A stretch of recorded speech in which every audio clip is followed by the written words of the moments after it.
We've talked about the military transformations of the Warring States period, different ways that the military influenced political events, and now I want to talk about culture, samurai culture during the Warring States period, although the distinction in some ways is rather artificial, because, of course, the military aspect of the samurai's activities and that part of their identity was deeply interwoven with virtually all other aspects of samurai life.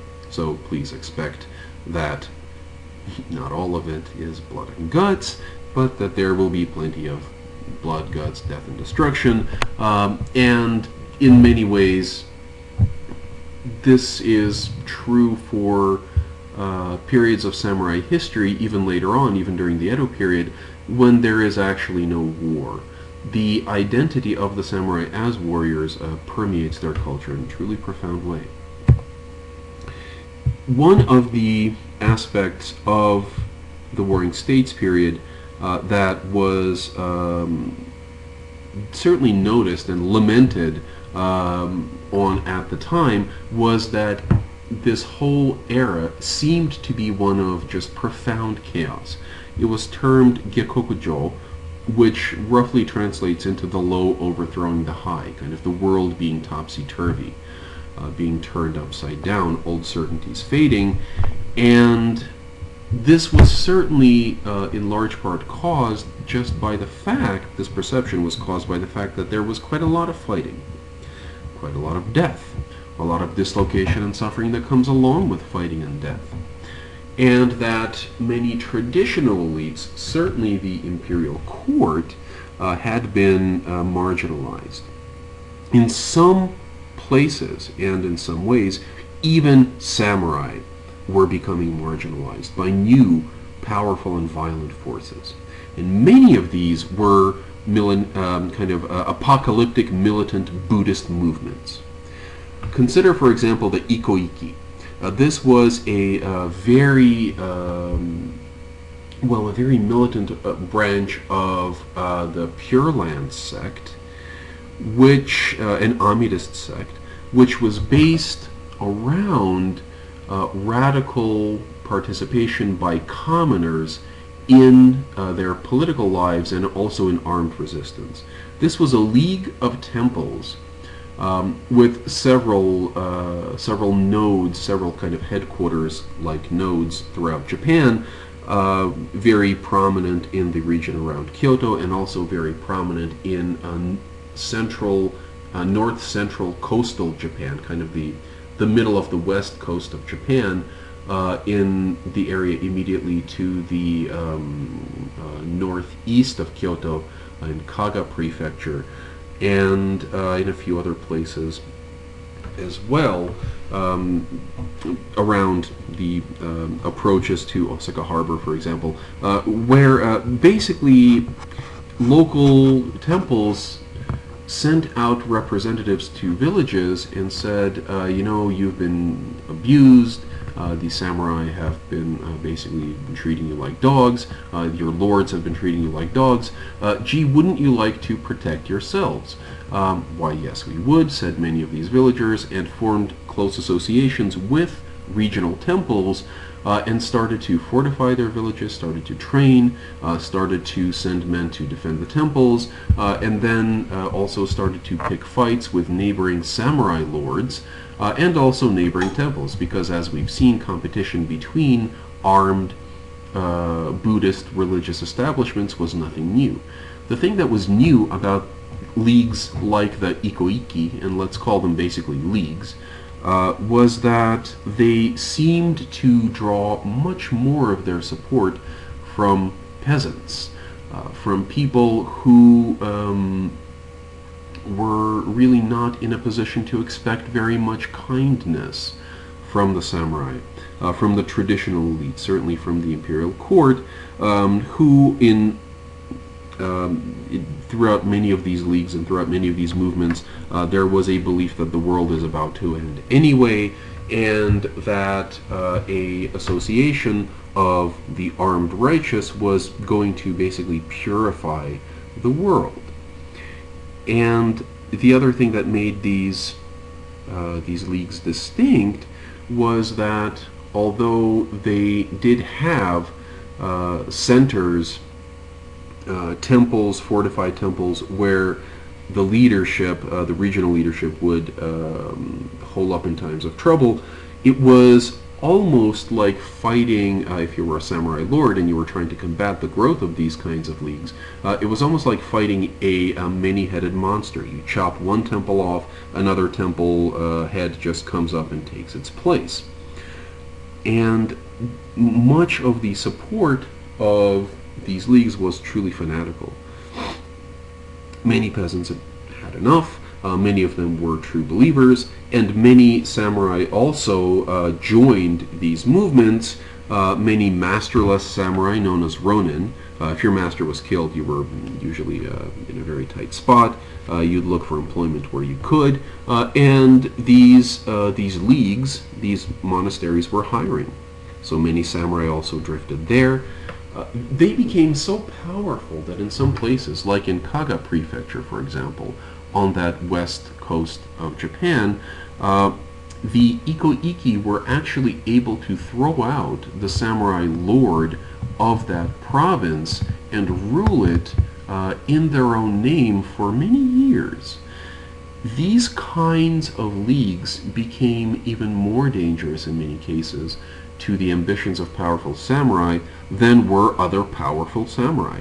And many warring states, daimyo, spent quite a great deal of energy putting them down. Certainly this would be the case with Oda Nobunaga, who we will get to in the next lecture, who was absolutely ruthless in his fight against the Iko-Iki. Here is, I believe, a 19th century representation of one of these battles, and also a reproduction of one of the banners that they used. Very tough kinds of fighters, sometimes adopted guerrilla warfare, just basically a pain in the neck for samurai lords, for daimyo to suppress. Samurai art and samurai culture was anything but languishing in the doldrums during this Warring States period, and also into the very early Edo period, which in some ways was an extension of the Warring States period. We'll talk about that next time. The years between 1600 and 1615 are a bit iffy for the new Tokugawa government, but basically samurai, these daimyo who had amassed power, who had amassed influence, had also amassed money, and many of them patronized art lavishly. They also themselves, these samurai, these daimyo, were artistic powers in their own, were artistic performers in their own right. Whether or not they were good, that really depended on the individual.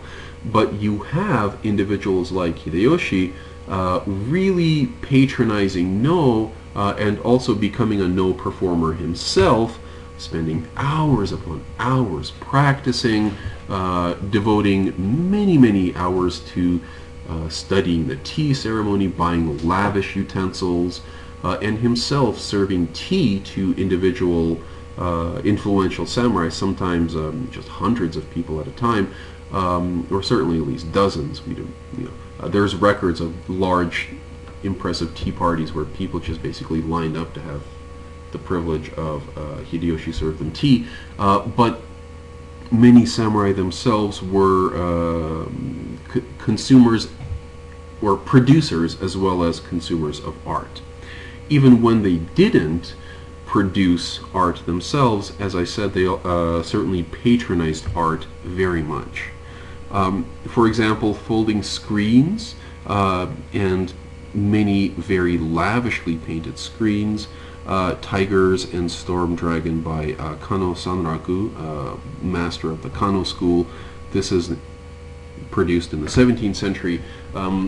But basically it is a very carefully executed work of art that is at the same time absolutely lavish, and a very strong statement of power. one of the main reasons that particularly folding screens became popular,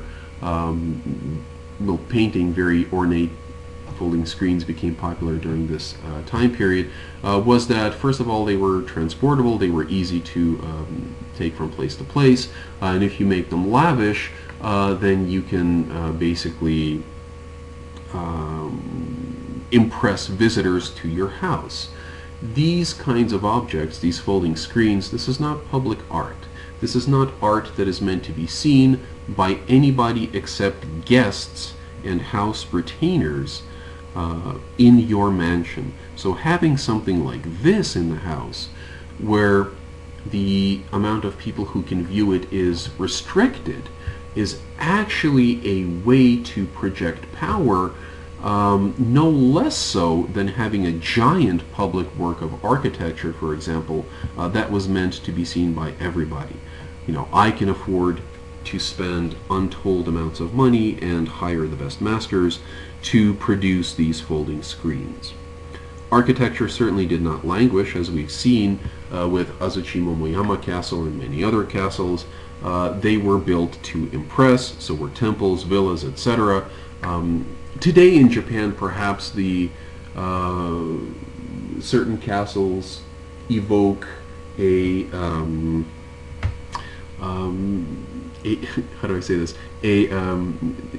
If you go, for example, to the reproduction of Osaka Castle, it's not the original, but it is at least from the outside, a very faithful reproduction of Osaka Castle. You will see that there is a lot of gold leaf used. There are a lot of very ornate kinds of architectural statements that just cry out, I am powerful, I get to build structures like this. That castle was initially built by Toyotomi Hideyoshi, then was later destroyed and then later rebuilt. And the version now is interesting. If you go inside, in many ways it's very modern. Some other castles, like Nagoya Castle, they even have elevators inside them. They're completely gutted on the inside. But you can still see, at least from the outside, the kind of opulence that these castles were meant to evoke. And then some other castles do have palaces inside them and areas inside of them which are original, which are preserved. Nijo Castle is one castle that does this. We will talk about that more in a later lecture. But basically, a large building like a castle or a temple with a very impressive facade, and then later when you get inside you see these golden screens and you don't know if you're in heaven on earth or you're floating. That was certainly something that samurai were very keen to spend money on.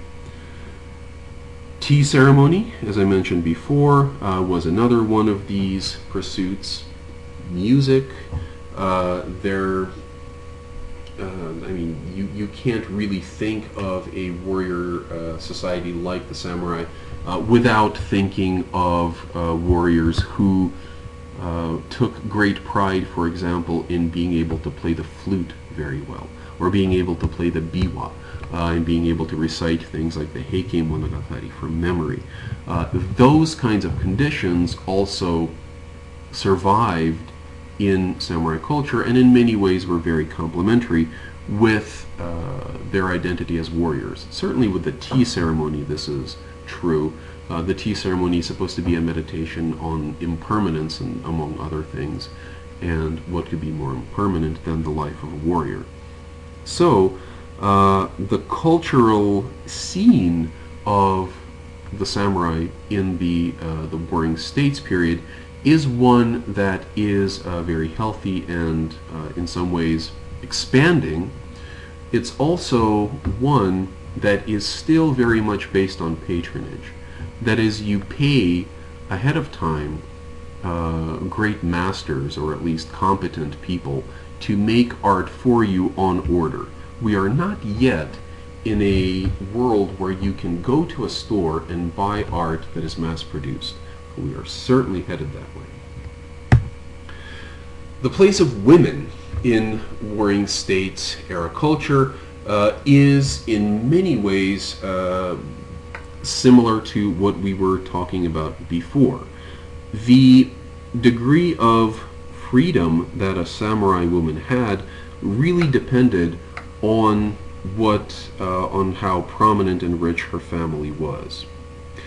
And actually, the women from more prominent and more wealthy families were by far more restricted, because poorer samurai women often had to work. They were not, well, in some cases, I guess, in very rural settings, they were actually planting and tending crops, but more common were kind of household manufacturers. Fans, for example, also small artifacts, certain toys, and the going to the market and selling of the items that you produced in the house. This was a very common way for lower ranking samurai women to supplement their family's meager income. And no matter what rank you were, if you were a woman, you expect that you were bound by a very, very strict code of conduct, a lot of which revolved certainly around restricting women's sexual freedom, because you wanted, as a samurai patriarch, you wanted absolutely no confusion of the family line. If there was adultery, there was always that chance. And as we've seen, samurai families functioned as armed camps in many ways, clans allied with each other through marriage. So really, in patriarchal societies like the samurai warrior societies especially, you tend to see women being far more restricted in their actions than they otherwise might have been. And though women have this kind of expectation that they will be moral, that they will never betray anybody, there's also the understanding that, yeah, well, you know, we want this from our women, but our women are, after all, women and weak, and will, sooner or later, fall short of the standards that we, as rightful, as men, as the rightful leaders of society, that we set for them.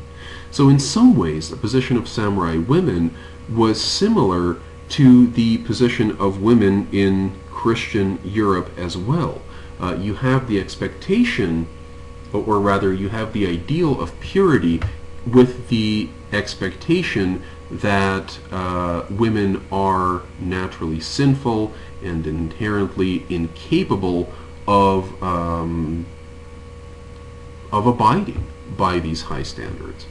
And of course, contemporary samurai did find the cause of some of these problems directly in the woman's reproductive organs. This is how many male samurai understood how women operated, and wrote books and pamphlets about this that were then used to educate women about their own bodies and about their own moral qualities and their own imperfections, and were in turn internalized by many of these women who really did believe that, as far as the sources can reveal anyway, that they were morally, naturally morally suspect. Feminism is a product of a later time in Japanese history, and certainly not a samurai trait. As I've said earlier, higher status women were more restricted.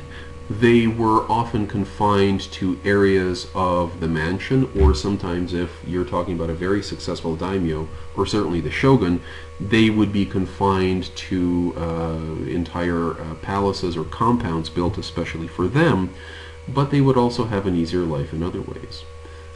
There is certainly nothing like being hungry, and many upper-class samurai women while they may not have been able to walk outside of their compound, and many of them suffered as a result, very few of them really went hungry during this time period, whereas poor samurai women went hungry all the time. Women were expected also to manage the household, and many of them, especially if they had a large staff to work with, could amass a considerable amount of domestic power. They could also hire and fire servants and make contacts with women from other samurai families, maintain contacts with the families of in-laws, and with, once married, also with their original family, with their mother and father and their extended family. And in the private sphere, women could really, samurai women sometimes could achieve a great degree of influence over household affairs.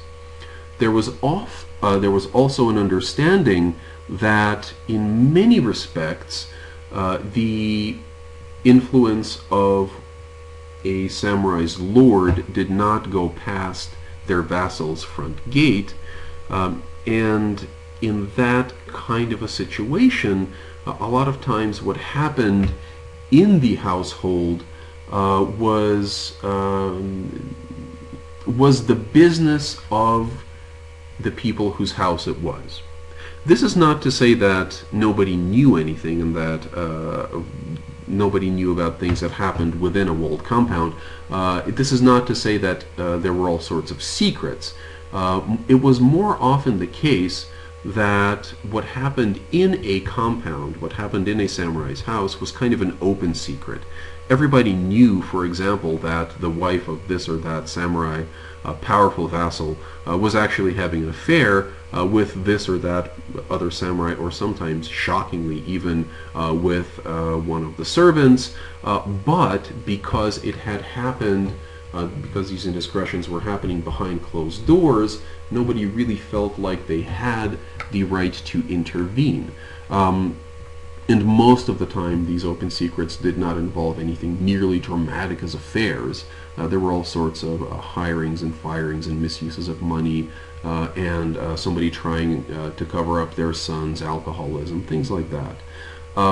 So really, in the private setting, once again, women did have a degree of influence that sometimes contravened the spirit of this samurai-dominated society, and sometimes was even considered illegal. But once again, people kind of agreed to live and let live in many of these circumstances. Women were still expected to fight and to die, especially during sieges. As I've said earlier, women were expected to not be captured. They were to kill themselves. They still trained with the naginata, that large polearm, and in fact during this period, during the Warring States period and later during the Edo period, this weapon became connected more and more with the image of, basically as became identified more and more as a woman's weapon. Certainly keeps that image to this day. Naginata practice is still a relatively powerful or popular, relatively popular martial art that women engage in. And this was still, once again, a patriarchal society. So the fate of women oftentimes depended on the whims of the men in their lives. Women were supposed to be subservient to men, subservient to their parents before marriage, subservient to their husband once married, and then subservient to their sons after their sons were grown and after their husband died, especially. So this is not a society where women enjoy anything remotely like rights. Plural household arrangements with multiple partners was also very common, especially among higher ranking samurai who could afford to keep multiple women in the house. You had a wife, but you also had concubines if you wanted them. This usually, well, and I'm not really sure about usually, but very oftentimes this kind of arrangement happened if the wife could not produce a son. The male children of the wife always had the right of inheritance and over the male sons of over the sons of concubines. But if the primary wife did not have a son, then the highest ranking, then the son of the highest ranking concubine would inherit. And this was sometimes very useful, although sometimes samurai did keep concubines just for the pleasure of keeping concubines. This could be an institution that helped cement the fortunes of a house. If you really needed an heir, you could have one in this way, provided it was not the male's lack of potency that was causing the lack of an heir. And if that was the case, you could always adopt. But you could use the concubinage system to produce an heir, or you could use it to completely destroy your house if you did not really manage your household well, and if the or certainly if the woman who managed your household could not get the other women in the house to respect her authority. Certainly this should be the wife, but sometimes a lead concubine, or even a concubine who was not the number one concubine but was very charismatic, would take over that role. But you certainly did not want any house disturbances. You wanted a wife, and also concubines, who were loyal and who were devoted to you. So I would like to share right now the story of this woman, Chiyo, who went down in history, has gone down in history as the wife of Yamauchi Katsutoyo. Let's unpack this story. What's going on here? Yamauchi Katsutoyo was started out life as a very low-level vassal, a foot soldier in the army of, I believe it was, Oda Nobunaga. And he was very poor, and his wife Chiyo was also very poor, but she was also very industrious. And she noted that her husband really had to impress his lord. She understood, rather, that his husband really had to impress his lord to advance, but how to do that when you were both very poor?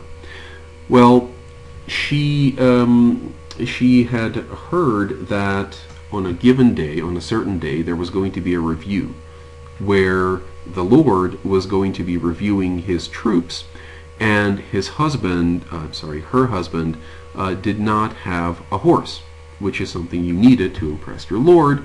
You looked all regal on horseback, you were ready to fight, and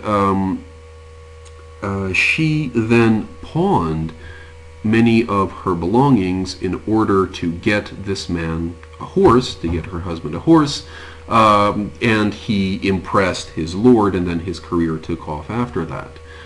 And she has gone down in history as this paragon of wifely virtue, of somebody who sacrifices her own happiness for her family and for her husband.